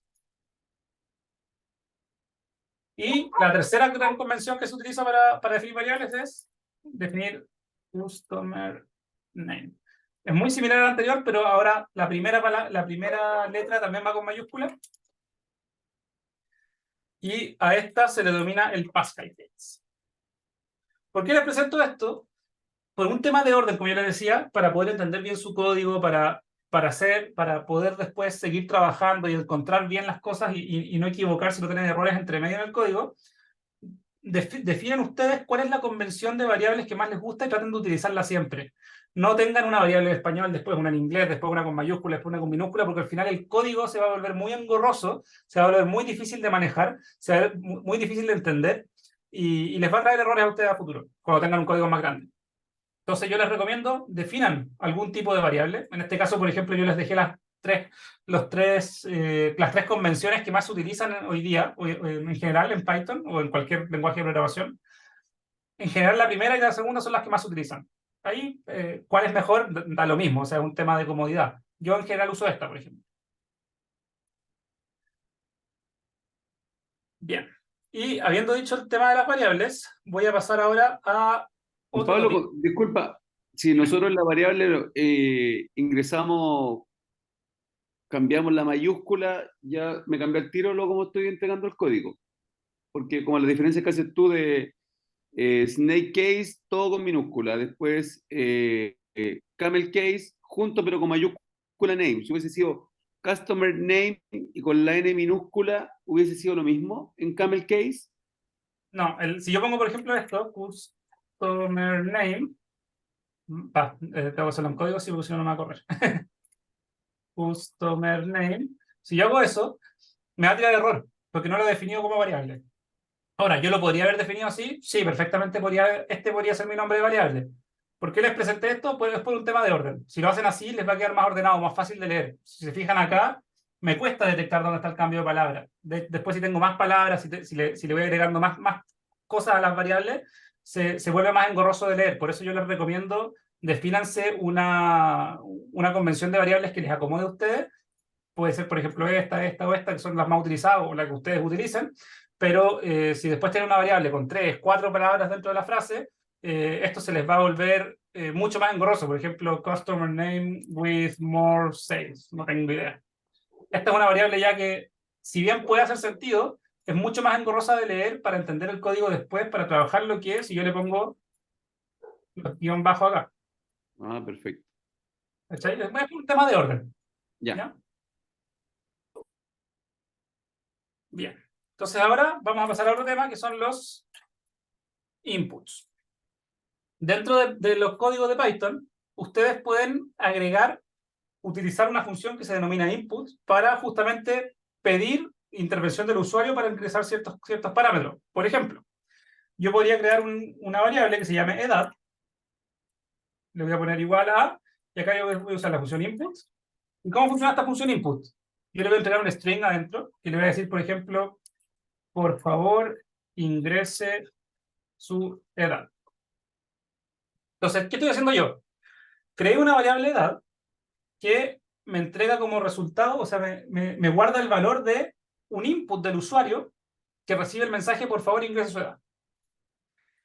Y después de eso yo podría imprimir la edad que me entrega el usuario, por ejemplo, print edad. Entonces, veamos qué pasa con esto. Yo lo compilo y acá, si se fijan, el código quedó corriendo, como que no ha terminado, porque requiere de una acción mía como usuario. Entonces me dice, por favor, ingrese su edad. Entonces yo voy a poner 40 y me va a imprimir el 40. Esto es súper útil porque yo podría hacer operaciones después con esta edad. Por ejemplo, yo podría hacer no sé, podría decir un string, su edad en 10 años más será de, y acá le pongo edad más 10.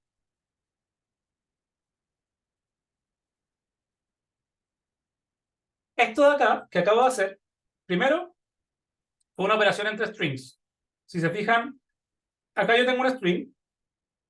Este más es una concatenación, por lo tanto estoy diciendo le agrega este otro string. Y acá esta operación tiene que ser una suma de números. Si yo corro esto tal como está, se me va a caer, me va a tirar error. De hecho, probémoslo. Me va a tirar error porque yo le voy a poner acá la edad, por ejemplo, 40, pero la función input, por defecto, si bien yo le entregué un número, me lo recibe como si fuera un string. Por lo tanto, yo acá tengo que convertir esto en un int. ¿Y cómo se hace eso? Por ejemplo, voy a usar la función int. Y con eso lo convertí directamente en un int. Entonces yo acá ya tengo una operación de entero con entero, puedo hacer la suma, y acá tengo una operación de string, perdón, tengo una operación de string con un entero. Entonces aquí también yo creo que me tirar error, porque estoy tratando de comparar de sumar un string con un entero. Veamos qué tira. Me tiró error. Entonces, si en esta segunda parte yo necesito sumar un string con un string, por lo tanto, esta parte que yo sé que es un int, lo voy a transformar en un string con la función str. Entonces vamos a ver ahora si funciona. Ahora sí funciona. Entonces, y me imprimió la edad, no me imprimió esto porque no le puse el print, ¿cierto? Entonces voy a ponerle acá print. Y le vamos a comentar esto para que no me imprima la edad abajo. Entonces vamos a correr esto, le voy a poner mi edad es 40 y el código me dice su edad en 10 años más será de 50. Entonces hizo una operación. Todo esto yo lo hice en una pura línea. Yo lo podría haber hecho en más líneas. Efectivamente, yo podría primero haber transformado la edad int, después haberle sumado 10, después haber transformado todo eso en un string, y después de eso podría haberlo concatenado con el string para hacer el print. Yo hice todo en este caso en una línea. ¿Qué pasa acá si es que en este tipo de inputs el usuario me entrega un valor que no es el esperado? Por ejemplo, yo le estoy pidiendo una edad. ¿Y qué pasa si el usuario me responde hola? Veamos. Entonces, una edad, le voy a decir hola. Se me va a caer. ¿Por qué se me está cayendo acá? Porque yo le estoy haciendo una suma de hola más 10, y eso no existe. Entonces, aquí nosotros podemos empezar a hacer también tratamiento de excepciones. Y para eso podemos usar, por ejemplo, la función if. Entonces nosotros vamos a hacer acá un if, es una condición, y voy a decir if, pero eso sí, hay un pequeño error acá en mi código. Esto tiene que ir antes de todo esto. Entonces, if la edad que ingresó el usuario, entonces edad, tengo que detectar si la edad es o no es un entero. Eso no es un número. ¿Cómo detecto si es un número? Bueno, acá viene lo que yo les decía antes, que podríamos ir debugueando. Entonces vamos viendo qué pasa. Entonces voy a comentar esto por ahora. Veamos, por ejemplo, qué pasa si yo pongo type edad. Imprimo eso nomás. Entonces voy a ingresar acá, ingreso su edad, 40. Y me ingresó, mira, lo ingresó como una string. Pero ahora, ¿qué pasa si yo le pongo type de int edad?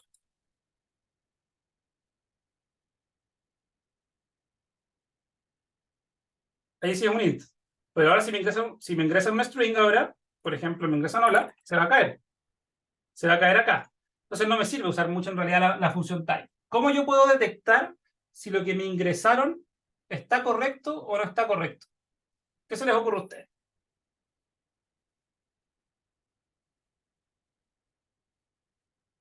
¿Qué if puedo utilizar?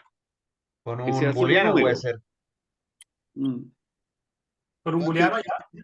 si la edad es un entero que haga esto y si no es, que no haga nada. O sea, si es un número, ¿Sí?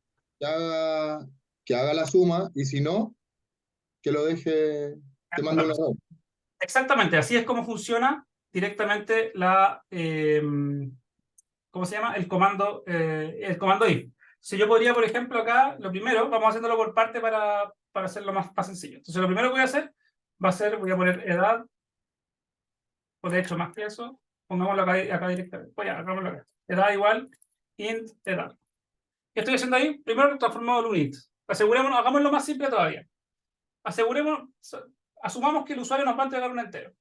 Pero ahora yo quiero hacer un if que me diga si ese entero que me entregó el usuario es, por ejemplo, mayor o menor que 50.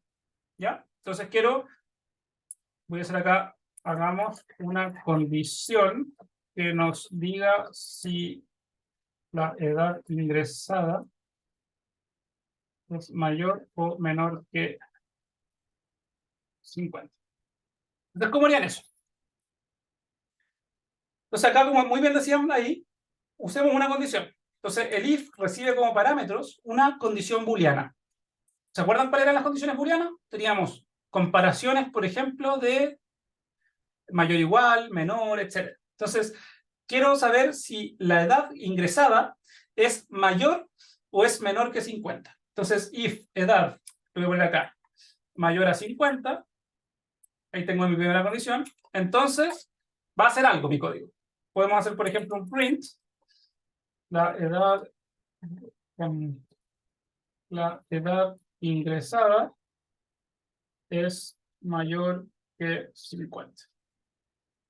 Si no es mayor que 50, viene otra sintaxis que podemos hacer acá, que es el else, o incluso podemos hacer un elif, que es por ende otra condición más. Ahora les voy a explicar bien cómo funciona esto. Entonces, elif, edad mayor a 60, no, pongámosle menor a 50, o menor igual para que cumpla con todo, and, y pongámosle otra condición más, pongámosle, y la edad es a su vez, pongámosle, no sé, mayor a 20, entonces imprimamos la edad ingresada es menor o igual a 50 y mayor que 20. Y finalmente vamos a un else, en caso contrario, la edad ingresada es menor que 50, menor que 20. Menor o igual. Entonces, ¿qué dice acá? Yo hice una función, if, ¿qué va a hacer Python por detrás? Va a ir entrando este código, va a ir entrando y va a decir, ok, la edad que me ingresaron primero es un entero. Después, si esa edad es mayor que 50, solo si se cumple eso, va a entrar a esta línea de código. Si no se cumple, si se cumple y entra a esta línea de código, ya, termina. Y después no pasa por acá, no pasa por acá. Si no se cumple, va a probar acá. Entonces vamos a ver si es que se cumple esto otro. Si se cumple, entramos aquí y termina el if, y nunca pasó por la siguiente. Y si no se cumple, se pasa al else. Y ahí recién entra en esta condición de acá. Entonces probémoslo. Entonces yo voy a ingresar una edad, por ejemplo, ingresemos, no sé, 45. Y me dice, la edad ingresada es menor o igual a 50 y mayor que 20. Efectivamente, el 45 es menor que 50 y es mayor que 20, por lo tanto, lo que hizo acá el código fue entrar a esta parte. No entró a este print, ni tampoco entró a este. Ahora pongamos una edad más chica. Por ejemplo, pongámosle un 10.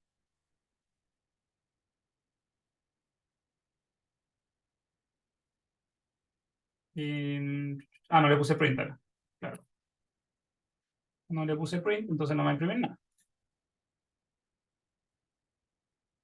Vamos a ponerle un 10. Y acá me dice, la edad ingresada es menor o igual que 20. Por lo tanto, pasó por acá, no entró aquí, pasó por acá, no entró aquí, y por lo tanto entró directamente acá. Entonces así funcionan los if. Y estos son súper útiles para hacer condiciones. Para, si es que pasa cierta condición, entonces yo hago cierta manipulación de los datos. ¿Ya? ¿Todo claro hasta ahí?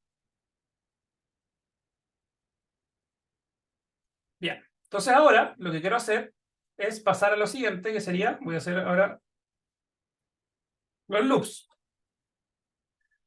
Estos también son recontra utilizados en todo lo que es programación. ¿Qué es un loop? ¿Alguno de ustedes ha escuchado el concepto de loop?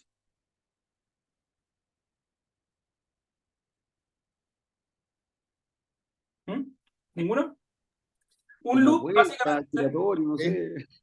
exacto, un loop básicamente es un algoritmo iterativo. Es hacer iteraciones para recorrer, por ejemplo, una lista. Entonces, definamos una lista. Definamos una lista que se llame modelos. Modelos igual, yo voy a hacer una lista acá. Y dentro de mi lista voy a poner una serie de modelos. Por ejemplo, pongamos Random Forest. Pongamos SVM. Pongamos redes neuronales. Pongamos regresión logística. Y bueno, dejemos 4 por ahora. Entonces, hacemos una lista de modelos, que de hecho podemos imprimirlos para verlo. Print modelos. Hicimos una lista que tiene 4 nombres de modelos. Recuerden que con las listas, nosotros podíamos perfectamente, agregamos acá otro código, podíamos imprimir, supongamos que lo que queremos hacer, queremos imprimir todos los elementos de la lista modelo. Entonces, tenemos distintas opciones para hacer esto. Opción 1.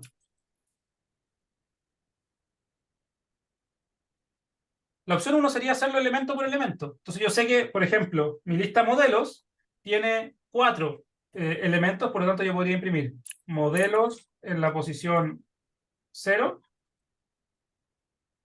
Tengo que ponerle el print, ¿cierto?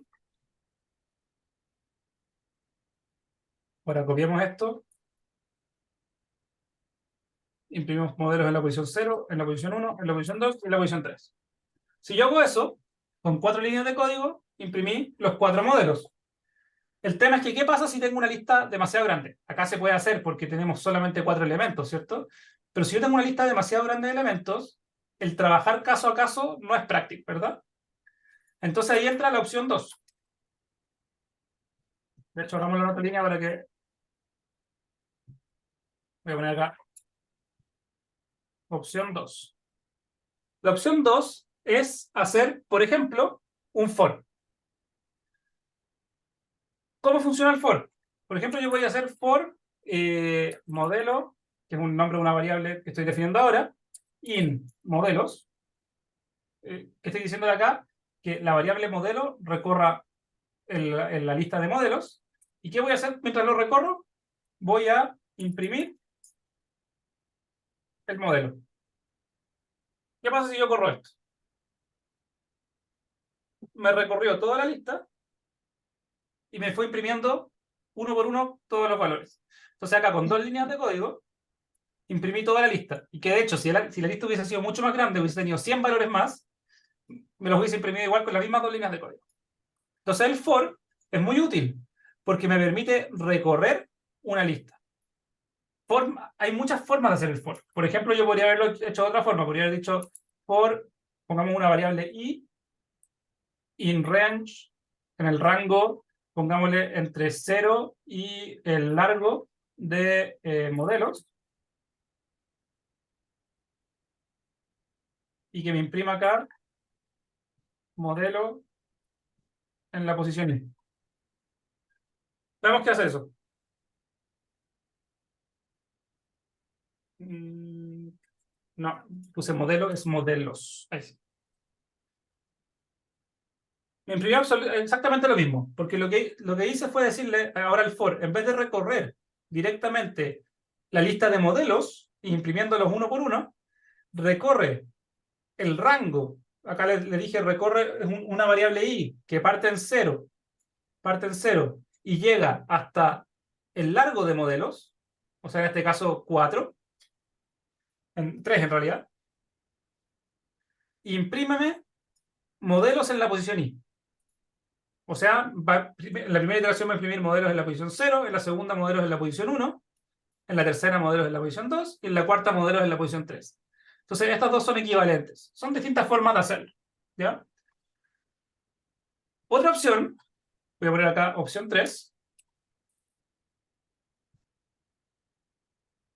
Otra opción sería, por ejemplo, con una función que se denomina while, mientras. Para usar un while, lo primero que tenemos que definir es un contador.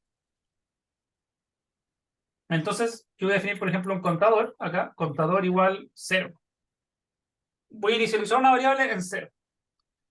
¿Y qué voy a hacer yo? Voy a decir, while, mientras, condición de verdad, mientras contador sea menor o igual a, y acá entrego el length de modelos, por ejemplo, el largo de modelos. Mientras pase eso, entonces hagamos una condición. Por ejemplo, imprimamos modelos en la posición contador. ¿Qué pasa si yo corro esto? Yo le dije contador igual 0, ¿cierto? Por lo tanto, este valor de acá, contador menor o igual al largo de modelos, o sea, 0 menor o igual a 3, es verdadero, ¿cierto? Por lo tanto, como 0 es menor o igual a 3, va a entrar. Y va a imprimirme modelos en la posición 0. Pero ¿qué pasa? No le estoy diciendo, no estoy haciendo crecer contador. Entonces, como le puse un while, esto va a correr indefinidamente. Si yo corro esto, mira, está corriendo infinitas veces solamente ese modelo. Voy a pararlo para que no se maree. Entonces, me corrió modelos en la posición 0 infinitas veces. Entonces, para que esto funcione, lo que hay que hacer acá es agregarle una condición, por ejemplo, de incrementar al contador. Entonces, yo voy a decir contador va a ser igual a contador más 1. ¿Qué le estoy diciendo ahí? Cuando termines esa iteración, imprímeme eso, y después de imprimirlo, incrementa el contador y sigue adelante. Y como incrementé el contador, va a llegar un punto es que esta condición ya no se va a cumplir. Y cuando esa condición ya no se cumpla, va a terminar el while. Entonces, si yo corro eso ahora, me tiró error. ¿Por qué me tiró error? Porque llegó a una iteración en que yo tenía un valor más grande del contador de los posibles dentro de modelos. Acá yo le debería haber puesto un -1. Porque acuérdense que el largo de los modelos, este largo me va a entregar un 4, pero en realidad yo tengo que recorrer de 0 a 3, no de 0 a 4, ¿cierto? Entonces si yo le pongo el -1 ahí se me va a imprimir todos los valores. Entonces las tres opciones que mostré acá, la opción 1, que era el caso a caso, la opción 2, que era el modelo for, o la opción 3, que era con el while, son 3 opciones de hacer, entre comillas, loops. En realidad, las 2 y 3 son loops realmente, para que me impriman el arreglo completo. ¿Se entiende?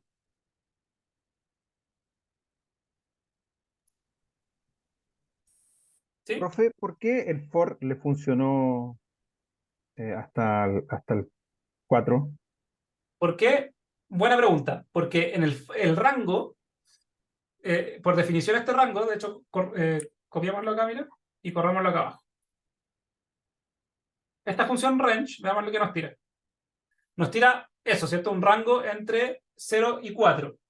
Pero por definición, cuando yo recorro un rango, este valor de acá no lo considera como justo antes de llegar, es como un menor estricto, no menor igual. Entonces, en el caso del for, sí hay que considerar hasta el length de modelos, pero en el caso del while, por cómo está armado, hay que considerar el -1, porque acá yo estoy haciendo, el rango lo estoy haciendo yo a mano. ¿Se entiende? Este es un error súper frecuente cuando uno hace Ok. loops. No considerar los extremos, o ya sea el 0 o el 1, o bien el último valor del arreglo. Entonces yo les recomiendo mucho, cuando ustedes hagan fors, revisen siempre que el primer valor tenga el valor correcto y que el último valor tenga el valor correcto.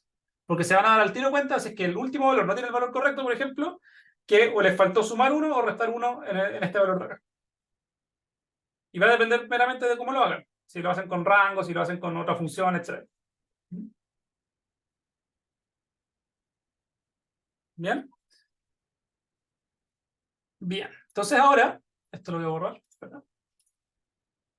Vamos a insertar texto aquí. Vamos, ya nos van quedando poquitos minutos. Voy a hacer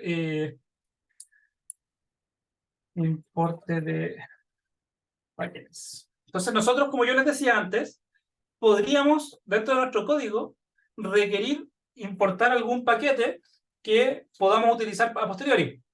Por ejemplo, hablamos de pandas, pero otro de los más utilizados es, por ejemplo, el datetime. Import datetime. Y dentro de datetime tenemos, por ejemplo, ahí corramos eso. Datetime es un paquete también nativo de Python que no viene por defecto en la instalación, pero sí uno lo puede importar sin hacer ninguna instalación. Entonces, acá yo, por ejemplo, podría crear otra línea de código y decir, por ejemplo, datetime.date.today. ¿Qué me va a entregar esto? Acá lo que estoy diciendo, usa el paquete datetime y úsame la función date.today. ¿Y esto qué me va a entregar? Me va a entregar la fecha de hoy día. Entonces, dentro del paquete datetime, nosotros vamos a tener un sinnúmero de operaciones para fechas. Entonces, ustedes podrían irse, por ejemplo, acá de nuevo a Google, datetime Python. Entonces, yo puedo entrar acá a datetime Python y ustedes pueden ir a ver qué incluye este paquete. Entonces, tenemos acá, si se fijan, una serie de funciones que podemos ir utilizando. Por ejemplo, podemos calcular el mínimo año, el máximo año, el umbral UTC, utilizar time zones, utilizar segundos, hacer sumas de operaciones en el fondo entre operaciones entre fechas, etcétera, etcétera. Acá ustedes van a tener todos los detalles que uno puede ir haciendo con, en este caso, el paquete datetime. Entonces, como les decía, su mejor amigo a la hora de programar va a ser San Google.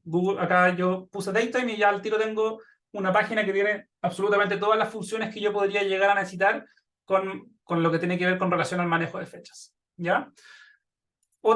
El otro paquete interesante que podemos usar, que este sí requiere instalación, ojo con eso, es pandas. Si yo acá hago import pandas, no sé si me va a funcionar, a ver, porque yo ya, como lo he usado antes.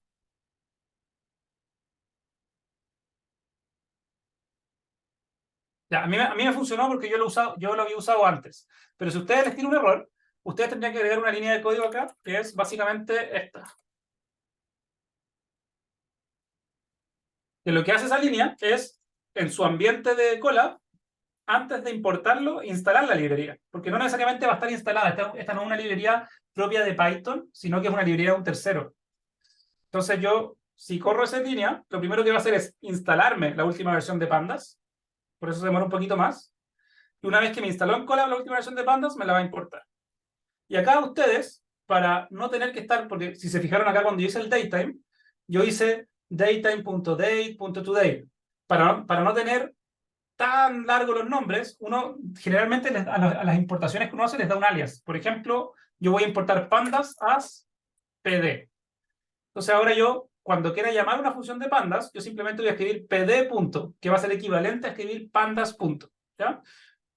La primera vez se requiere la instalación, después ustedes simplemente la pueden comentar para que no les esté instalando cada rato y se demore más, ¿cierto? Bien. Con respecto, no sé si hasta ahí les queda más o menos claro, ya estamos sobre la hora. Yo les voy a mandar a través de la coordinadora, les voy a compartir ahora terminando la clase lo que hicimos nosotros, les voy a compartir también otro archivo que yo había preparado, que está un poquito más ordenado que esto, ¿cierto? Más didáctico, con más comentarios para que ustedes lo tengan, con este taller de nivelación de Python, y que además le incorporé otro tipo de, algunas cosas que no alcanzamos a ver ahora, como por ejemplo funciones para cargar archivos desde Google Drive, que son las mismas cosas que se utilizan en los mismos talleres. Entonces la idea es que con todo esto que yo les fui contando, ustedes ahora revisen los talleres, a los que les había costado más, a los que no conocían tanto de programación, revisen los talleres y vayan viendo cuáles son las funciones que se están utilizando en los talleres. Por ejemplo, les voy a compartir acá, vamos a ver, esto es lo que les voy a mandar después, pero por ejemplo tengo acá este que me dice cargar archivo, esto yo se los voy a mandar. Entonces acá yo les puse un título, les pongo cargamos el archivo, y acá si se fijan lo primero que hice fue importar una librería. Acá aparte usé otra sintaxis, yo no importé la librería completa porque en realidad no la necesito, sino que importé solamente la función Google Colab de la librería. Y después le entrego la ruta, creo el dataset y así empiezo. Y esto de los datasets ya, esto es una función de pandas. Por ejemplo, acá usé pd punto porque esto es pandas. Entonces lo leí con pandas y así voy haciendo una serie de operaciones. Hice un recorrí el archivo, etcétera, etcétera. ¿Ya? Entonces todo lo que esto yo se los voy a mandar.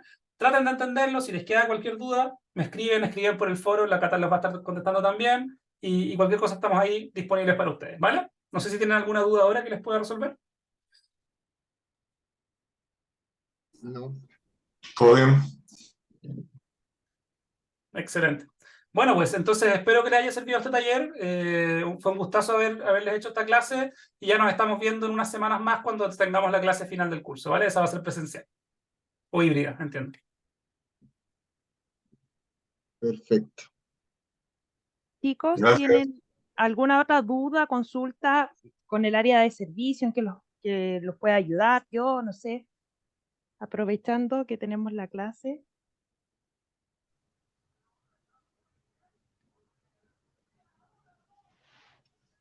¿No? Mira, ¿No hay ninguna? no, ¿No hay ninguna? sí, Ya. sí tengo una duda. No, Dígame, sí, yo tengo una. dígame, Miguel. Es que esta es la primera clase que yo asisto y parece que habían habido otras, pero esta es la primera clase que a mí me llegó como aviso, entonces no sé por Ah, qué. no, es que solamente son 2 clases, ¿ya? 2 clases sincrónicas. Ya todo lo demás es asincrónica. Entonces está esta clase que es la intermedia y está la clase final. Ya, ok, pero hubo otra antes de esta, así en este mismo formato. Es que lo que pasa es que son 2 secciones. Lo más probable es que si le llegó a alguno de tus, no sé, colegas, a lo mejor ellos estaban ayer, ¿o No, no? que era en función del relato del profe, que el profe había dicho que en la clase anterior, entonces dije yo, ¿cuál clase anterior? Eso fue, por eso lo estoy preguntando. No ha habido más clases. Sí, no sé a qué me refería en ese minuto en particular, pero yo hice una clase ayer que es exactamente esta misma clase para la otra sección. Y aparte, las clases que ustedes han revisado son las clases que revisan ustedes mismos, no con profesores en el fondo. Las Ya, ok, asincrónicas, sí. ok, ya, yo decía que yo entendí mal. Gracias. Ah, de nada. Ya, chicos, voy a dar por terminada la clase, voy a para la grabación.